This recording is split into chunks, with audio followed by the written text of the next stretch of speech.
Hi, my name is Ellis Michaels, and I was diagnosed with Behcet's disease in 1997 at the age of 16. In this video, I'm going to tell you a little bit about how Behcet's disease is diagnosed. Now, many diseases can be diagnosed with a simple blood test. If you want to know if you have, say, genital herpes, you can go get a herpes test. If it's positive, it's positive. You got it. If it's not, you don't. Unfortunately, there is no single blood test or any single test for that matter to diagnose Behcet's disease.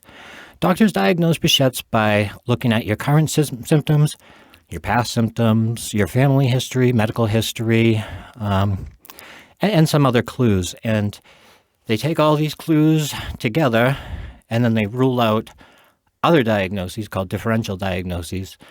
And then, only then, once they've taken everything into consideration, ruled out everything else it could possibly be, only then will they generally land on the diagnosis of Behcet's disease.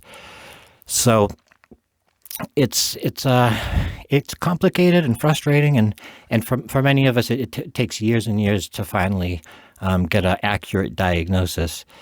You know, it's funny. It's, you know, like I said, if you want to know if you have herpes, you can take a test. You want to know what your IQ is? You can take a test. You want to know if you have Behcet's disease? Well, you got to solve a freaking puzzle. That's just the way it goes.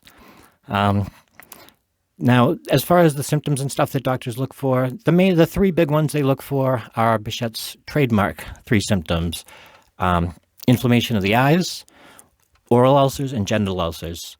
They're not seen in 100%. Not 100% of Behcet's patients have all three, but many do, and those are considered basically the trademark symptoms of the disease.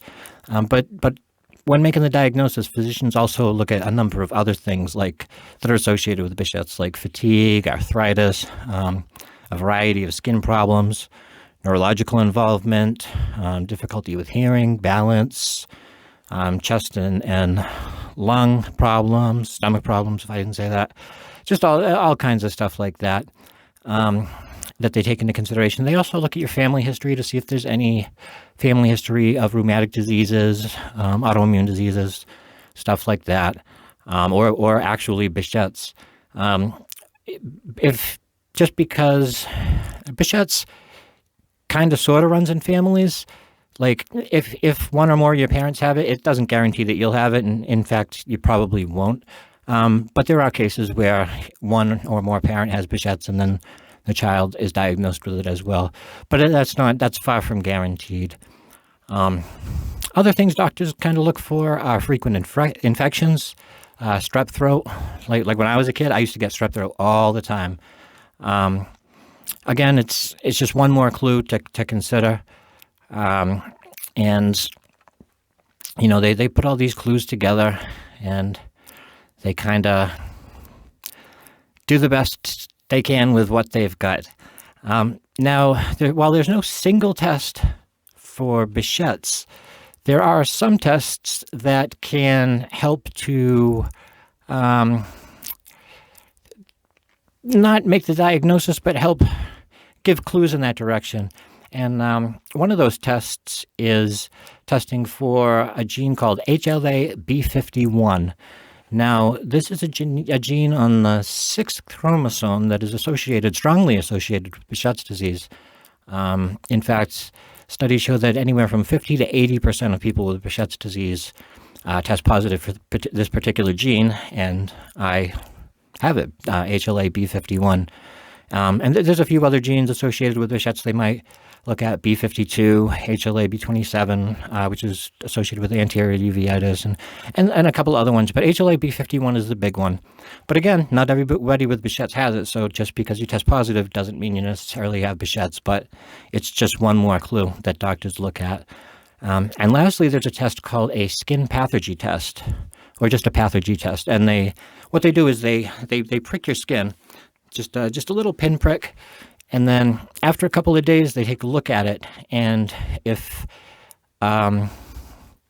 it's, you know, it's all healed, there's no mark there, heals normally, that's negative pathogen test. But if it's it has a big inflammatory response, it's all red, that is a positive pathogen test, and that is one more clue. Doesn't mean you have Behcet's, but a lot of people with Behcet's do test positive on the pathogen test.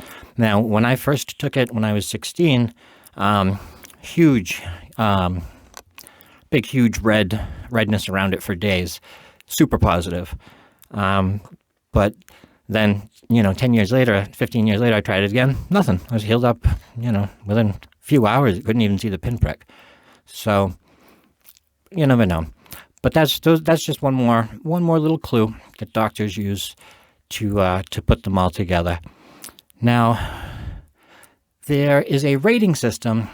I don't know if doctors actually use this like as is, like actually counting points, but there was a rating system that came up with the International Study Group, Behcet's disease came up with, or the ISG came up with guidelines for diagnosing Behcet's disease based on a point system, and it lists all the criteria, all the different symptoms, and different symptoms get a certain amount of points. If I remember correctly, eye inflammation, oral ulcers, genital ulcers all get 2 points each.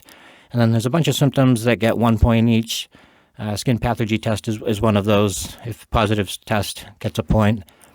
And if you have so many points, you got Behcet's. If you don't, you don't. But I don't know if doctors actually use that rating system as anything more than just kind of a loose guide. But it's out there just to kind of try to standardize, the diagnosis. But it's complicated. Obviously, it's a very complicated diagnosis to make because.